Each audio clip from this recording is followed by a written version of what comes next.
Hi hello నమస్తే మన Telugu online క్లాసెస్కు స్వాగతం సుస్వాగతం.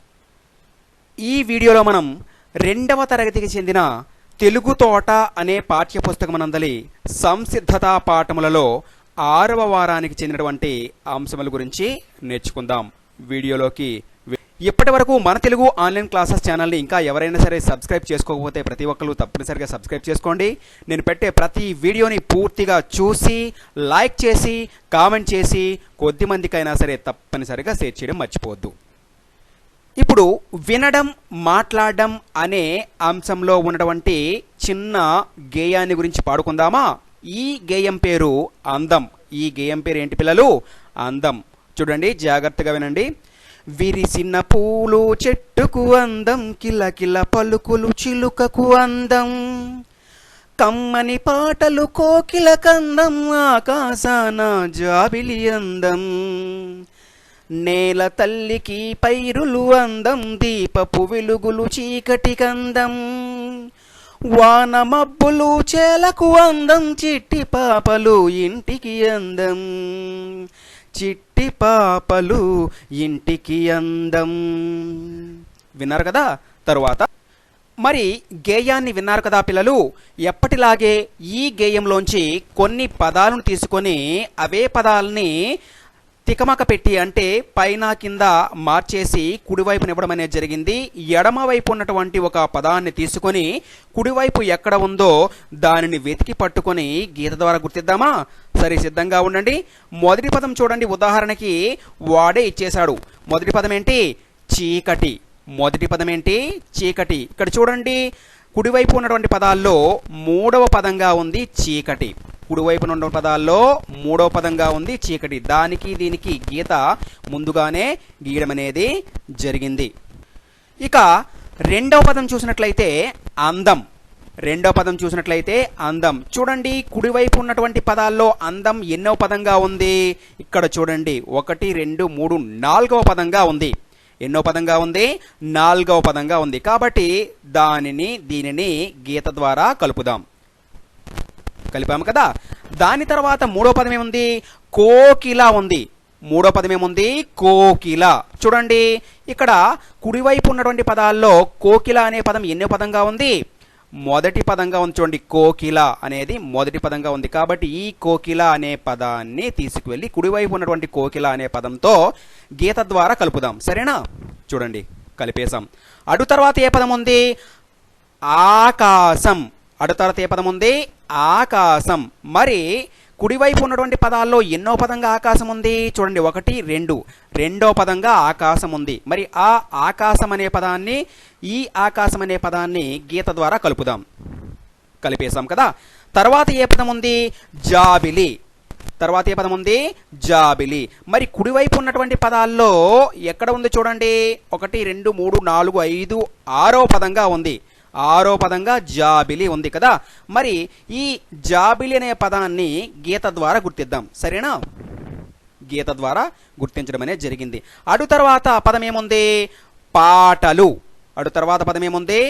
పాటలు. మరి కుడివైపు ఉన్నటువంటి పదాల్లో చిట్ట చివర ఉంది. చూడండి, పాటలు అనే పదం చిట్ట చివర ఉంది. కాబట్టి ఈ పాటలు అనే పదాన్ని కుడివైపు ఉన్నటువంటి పాటలు అనే పదాన్ని గీత ద్వారా కలుపుదాం. కలిపామా? ఇక చివరిగా మిగిలినది ఏముంది? మబ్బులు. చివరిగా మిగిలిన పదం ఏంటి? మబ్బులు. కుడివైపు మిగిలిన పదం ఏంటి? మబ్బులు. కాబట్టి ఈ రెండిటికి కూడా గీత గీద్దాం. సరేనా? చూడండి, మబ్బులు మబ్బులు. అర్థమైంది కదా పిల్లలు? నేను మీకు పాడి వినిపించినటువంటి గేయాన్ని తీసుకోవడం అనేది జరిగింది. ఈ గేయంలో వర్ణమాలకు చెందినటువంటి అక్షరాలు ఎక్కడ ఉన్నాయో వాటిని వృత్తాకారంలో గుర్తించి అదే అక్షరాన్ని కుడివైపు ఉన్నటువంటి ఎరుపు రంగులో కనిపిస్తూ ఉన్నటువంటి గల్లలో బాక్సెస్లో ఏం చేయాలి? మనం రాయాలి. సరే, రాద్దామా? చూడండి, విరిసిన పూలు చెట్టుకు అందం అనేటప్పుడు విరిసిన నా అనేది వర్ణమాలలో ఒక అక్షరం. దానిని వృత్తాకారం గుర్తిద్దాం. చూడండి, నా. దాన్ని తీసుకొచ్చి ఇక్కడ బాక్సుల్లో రాద్దాం. చూడండి, నా రాసాం కదా? అటు తర్వాత ఇక్కడ పూలు అందం అనేటప్పుడు ఆ అనేది వర్ణమాలలో ఒక అక్షరం. దాన్ని వృత్తాకారంలో చుట్టి చూపించడం అనేది జరిగింది. అదే అక్షరాన్ని తీసుకొచ్చి గల్లలో రాస్తున్నాం. చూడండి, ఆ. అడు తర్వాత అందంలో దాకు సున్నా ఉంది కదా, అక్కడ దా అనేది వర్ణమాలలో ఒక అక్షరం. చూడండి, దాన్ని వృత్తాకారంలో గుర్తించాను. దాన్ని తీసుకొచ్చి రాస్తున్నాను. చూడండి, దా అనే అక్షరం ఇక్కడ గల్లలో రాశాను. అడు తర్వాత రెండవ లైన్లో కిలలో లా అనేది వర్ణమాలలో ఒక అక్షరం. లా అనేది వర్ణమాలలో ఒక అక్షరం కాబట్టి దాన్ని వృత్తాకారంలో గుర్తించాను. దానిని తీసుకొచ్చి ఇక్కడ బాక్సెస్లో అంటే గల్లలో రాస్తున్నాను. చూడండి, లా. అటు తర్వాత అదే పదంలో మరలా లా అనేది ఉంది, అది ముందే రాసేసాం కాబట్టి తర్వాత వెళ్దాం. తర్వాత పలుకులులో ప అనేది వర్ణమాలలో ఒక అక్షరం. ప అనేది వర్ణమాలలో ఒక అక్షరం కాబట్టి దాన్ని వృత్తాకారంలో చూడడం అనేది జరిగింది. దాన్ని తీసుకొచ్చి ఇక్కడ రాస్తున్నాను. చూడండి, ప. అటు తర్వాత పలుకులులో చిలుకకులో క అనేది వర్ణమాలలో ఒక అక్షరం కాబట్టి దాన్ని వృత్తాకారం చూడడం అనేది జరిగింది. ఆ క అనే అక్షరాన్ని తీసుకొచ్చి ఇక్కడ రాస్తున్నాను. చూడండి, క. అటు తర్వాత మరల అందంలో ఆ అనేది దా అనేది వర్ణమాలలో ఉండే అక్షరాలు. ఆ మరియు దా అనే అక్షరాలు రెండు కూడా వర్ణమాలలో ఉండే అక్షరాలు. ఈ రెండింటిని ఇంతకు మునిపే రాయడం అనేది జరిగింది కాబట్టి తరువాత లైన్లోకి వెళ్దాం. అటు తర్వాత చూడండి, కమ్మనిలో క అనేది వర్ణమాలలో ఒక అక్షరము. ముందుగానే క అనే అక్షరం అనేది గల్లల్లో రాసేసాం కాబట్టి తర్వాతకు వెళ్దాం. అటు తర్వాత పాటలలో టా అనేది వర్ణమాలలో ఒక అక్షరం కాబట్టి టా అనే అక్షరాన్ని తీసుకొచ్చి ఇక్కడ గల్లలో రాసేసాను. చూడండి, అటు తర్వాత కోకిల కందంలో లా అనేది వర్ణమాలలో ఒక అక్షరం. దాని వృత్తాకారంలో చూడడం అనేది జరిగింది. ముందుగానే ఇక్కడ గల్లలో రాసింది కాబట్టి తర్వాత వెళ్దాము. కా అనేది కూడా వర్ణమాలలో ఒక అక్షరమే. దానిని అందుకనే వృత్తాకారంలో గుర్తించడం అనేది జరిగింది. ఆ అక్షరం ముందుగానే ఇక్కడ రాయడం అనేది జరిగింది. తర్వాతకు వెళ్దాం. అటు తర్వాత కోకిల కందంలో దా అనేది వర్ణమాలలో ఒక అక్షరము. ముందుగానే దా అనే అక్షరం గల్లలో రాసేసాము. తర్వాత ఆకాశానలో ఆ అనేది వర్ణమాలలో ఒక అక్షరం. ఇప్పుడు ఆ అనే అక్షరం ఇక్కడ ఎక్కడా రాయలేదు కాబట్టి ఆ అనే అక్షరాన్ని ఇక్కడ రాద్దాం. తర్వాత నా అనేది ఒక అక్షరం, వర్ణమాలలో ఒక అక్షరం. నా అనేది మొట్టమొదటిసారిగా రాసాం. దాని తర్వాత జాబిలి అందంలో మళ్ళా ఆ అనేది వర్ణమాలలో ఒక అక్షరం, ముందుగానే రాసాము. దా అనేది వర్ణమాలలో ఒక అక్షరం, అది కూడా రాసేసాం. అటు తర్వాత లైన్కి వెళ్ళినట్లయితే నేల తల్లికి నేలలో లా అనేది వర్ణమాలలో ఒక అక్షరం. లా అనేది రాసేసాం కాబట్టి తర్వాత వెళ్దాం. అది తల్లికిలో తా అనేది కూడా వర్ణమాలలో ఒక అక్షరం కాబట్టి ఆ తా అనే అక్షరాన్ని తీసుకొచ్చి ఇక్కడ రాస్తున్నాను. చూడండి, రాసేసాను. అడు తర్వాత పైరుల అందం, మళ్ళా అందంలో ఆ అనేది దా అనేది కూడా వర్ణమాలలో అక్షరాలే కాబట్టి వాటిని వృత్తాకారంలో చూడడం అనేది జరిగింది. అవి ముందుగానే గల్లలో రాసాం కాబట్టి తర్వాత వెళ్దాం. తర్వాత దీపపులో ప అనేది వర్ణమాలలో ఒక అక్షరము. ఆ అక్షరాన్ని కూడా రాయడం అనేది జరిగింది. ముందుకు వెళ్దాం. ఆ తర్వాత చీకటి కందంలో చీకటి క అనేది వర్ణమాలలో ఒక అక్షరం. దాన్ని ఆల్రెడీ ముందుగానే రాసేసాము. తర్వాత కందంలో మళ్ళా క అనే అక్షరం కూడా వర్ణమాలలో ఉంది. దానిని కూడా రాసేసాము. దంలో దా అనేది వర్ణమాలలో ఒక అక్షరం. దాన్ని కూడా రాసేసే ఉన్నాం కాబట్టి అవసరం లేదు. అడు తర్వాత వానల మబ్బులు, వానలలో నా అనేది వర్ణమాలలో ఒక అక్షరము. ఆ నా అనే అక్షరం మొట్టమొదటిసారిగా రాసాము. దాని తర్వాత లా అనేది వర్ణమాలలో ఒక అక్షరము, అది కూడా రాయడం అనేది జరిగింది. తర్వాత మా అనేది వర్ణమాలలో ఒక అక్షరం, ఇది రాయలేదు కాబట్టి దాన్ని చూపిస్తున్నాను. చూడండి, రాసి చూపిస్తున్నాను. మా అనే అక్షరాన్ని గల్లలో రాయడం అనేది జరిగింది. దాని తర్వాత చేలకులో లా అనేది వర్ణమాలలో ఒక అక్షరము, అది ఇంతకు ముందే రాసాం కాబట్టి ముందుకు వెళ్దాం. మరలా అందంలో ఆ అనేది దా అనేది కూడా వర్ణమాలలో అక్షరాలు, అవి ముందే రాసేసాం కాబట్టి తర్వాతకు వెళ్దాం. చిట్టి పాపల్లో పా అనేది వర్ణమాలలో ఒక అక్షరము, దాన్ని ముందే రాసేసాం. దాని తర్వాత ఇంటికి అనేటప్పుడు ఈ అనేది వర్ణమాలలో ఒక అక్షరం. ఈ అనేది ఇక్కడ లేదు కాబట్టి ఈ గల్లలో ఈ అనే అక్షరం రాద్దాం. ఆ తర్వాత మళ్ళా ఆ దా అనేవి అందంలో ఆ దా అనే అక్షరాలు కూడా వర్ణమాలలో అక్షరాలే కాబట్టి అవి ముందుగానే రాసేసాం కాబట్టి దానితో మనకు సంబంధం లేదు. అర్థమైంది కదా పిల్లలు? మనం తీసుకున్నటువంటి గేయంలో ఉండే వర్ణమాల అక్షరాలకి వృత్తాకారంలో చుట్టడం అనేది జరిగింది.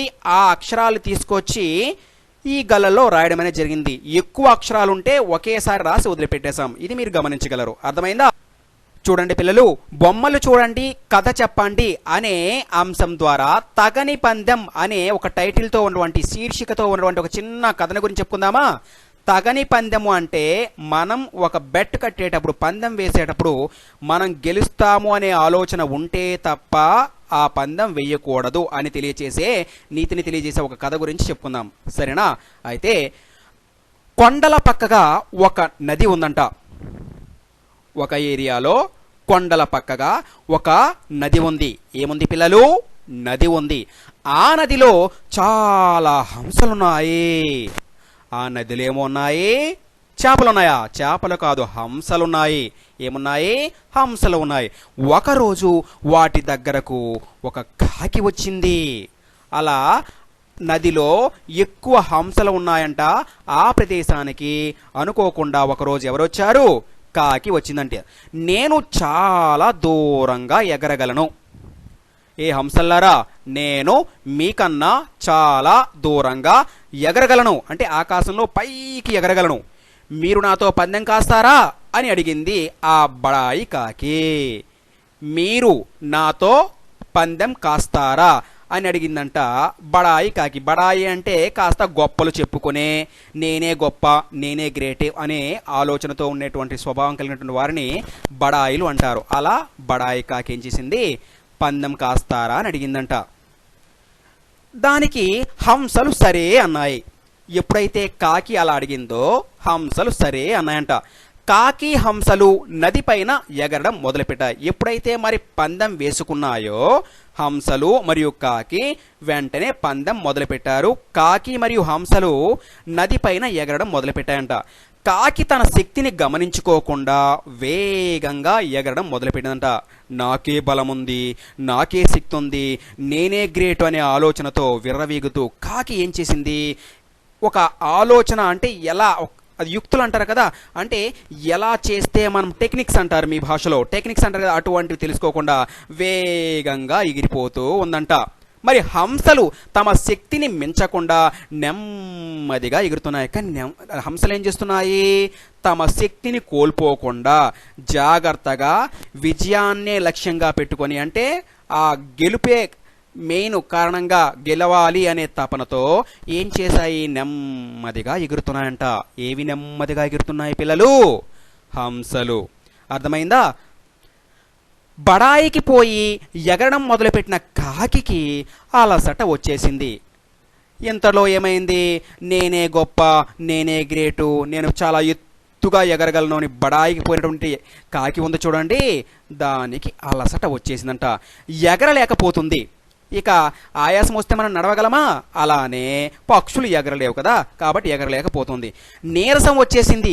ఎగిరి ఎగిరి ఎగిరి అలసిపోయి ఆ రెక్కలు కాస్త నొప్పి వచ్చి నీరసం కూడా వచ్చేసిందంట. కళ్ళు తిరిగిపోతున్నాయి. విరామం లేకుండా అలాగా ఎగరడం వల్ల ఎండలో ఏమైంది? వడదెబ్బ తగిలి కళ్ళు తిరిగిపోతున్నాయంట. దేనికి? కాకికి. నదిలోకి పడిపోతూ ఉంది. ఇక గిరాగిరా తిరిగి ఏం చేస్తుంది? నదిలోకి పడిపోవడానికి సిద్ధంగా ఉందంట. అంటే ఎగరలేకపోతుంది కాకి. హంసల రాజు దీన్ని గమనించింది.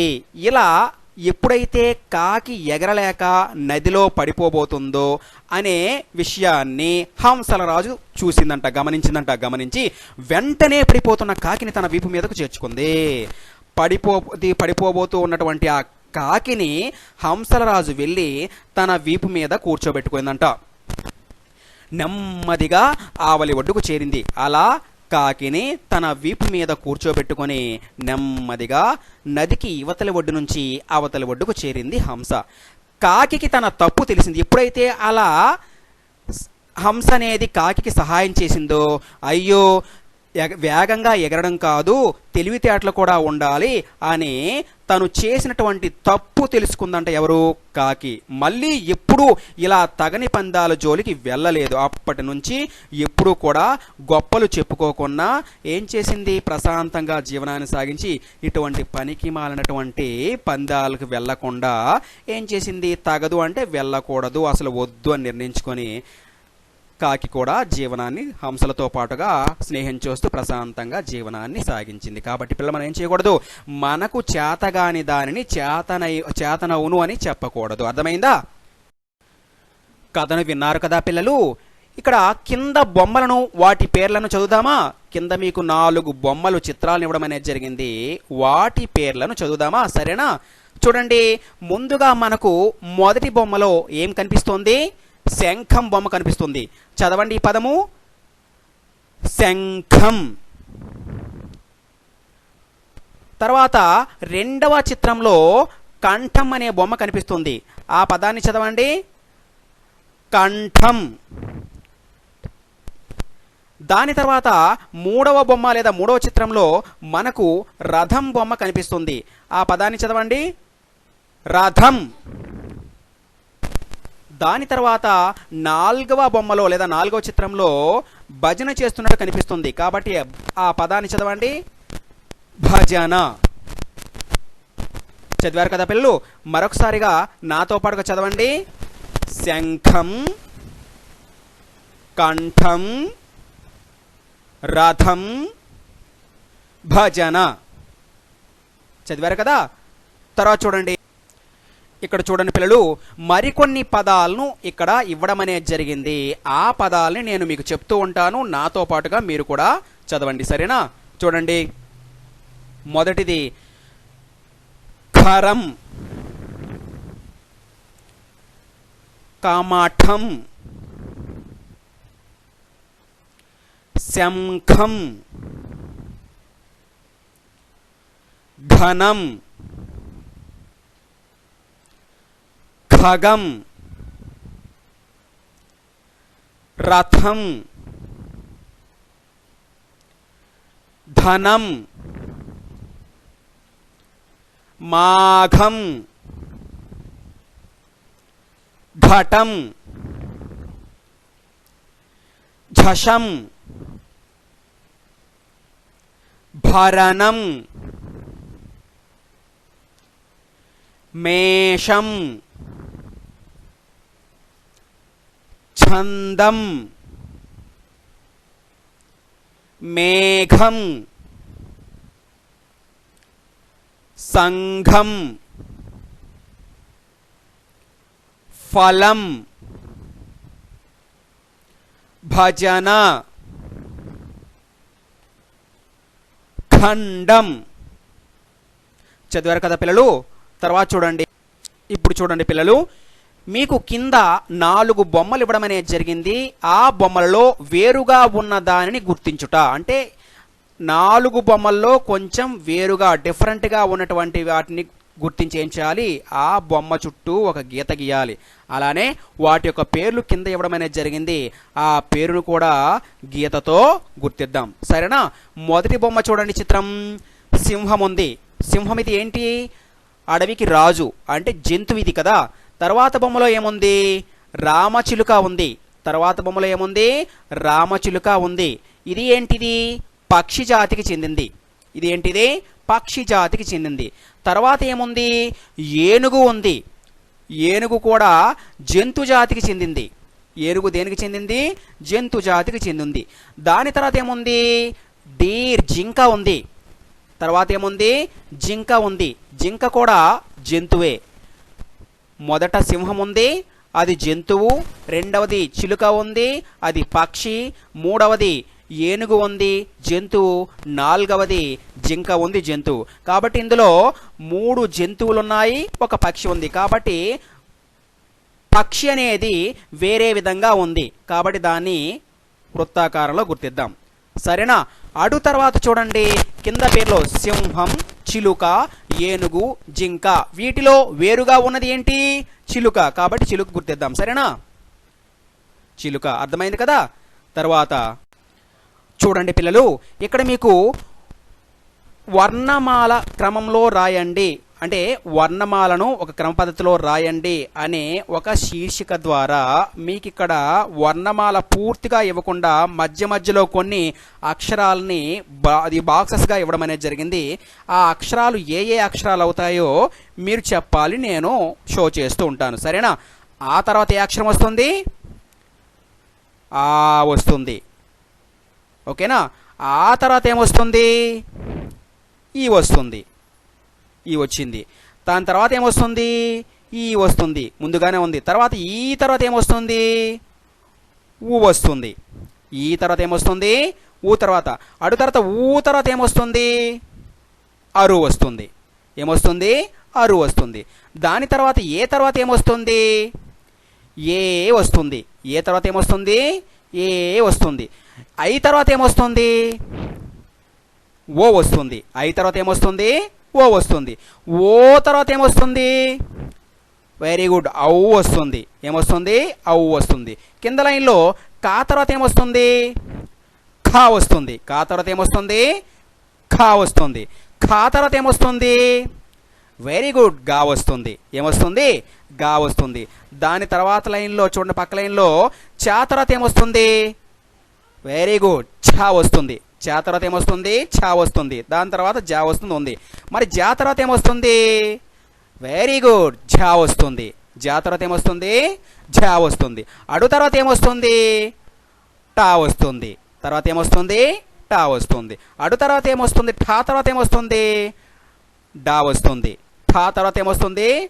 డా వస్తుంది. డా తర్వాత ఏమొస్తుంది? వెరీ గుడ్, ఢా వస్తుంది. దాని తర్వాత పక్కనే తా తర్వాత ఏమొస్తుంది? వెరీ గుడ్, థా వస్తుంది. తా తర్వాత ఏమొస్తుంది? థా వస్తుంది. దాని తర్వాత దా వస్తుంది. దా ఉంది. దా తర్వాత ఏమొస్తుంది? ధా వస్తుంది. దా తర్వాత ధా వస్తుంది. ధా తర్వాత నా వస్తుంది. బాగా చెప్తున్నారు పిల్లలు, చాలా మంచిగా చెప్తున్నారు. కింద లైన్లో చూడండి, పా ఫా తర్వాత ఏమొస్తుంది? బా వస్తుంది. బా రాశాను. తర్వాత భా తర్వాత ఏమొస్తుంది? మా వస్తుంది. భా తర్వాత ఏమొస్తుంది? మా వస్తుంది. దాని తర్వాత యా వస్తుంది. దాని తర్వాత ఏమొస్తుంది? ఓకే, రా వస్తుంది. దాని తర్వాత ఏమొస్తుంది? ఓకే, లా వస్తుంది. దాని తర్వాత వా సే ఉంది. సే తర్వాత ఏమొస్తుంది? వెరీ గుడ్, షా వస్తుంది. షా తర్వాత ఏమొస్తుంది? సా వస్తుంది. సా తర్వాత ఏమొస్తుంది? హా వస్తుంది. హా తర్వాత అలా అక్ష బండిరా. సరిపోయింది కదా పిల్లలు? కాబట్టి ఇప్పుడు నేను ఒకసారి ఫస్ట్ నుంచి లాస్ట్ వరకు చెప్తాను, మీరు చెప్పండి, సరేనా? ఆ ఆ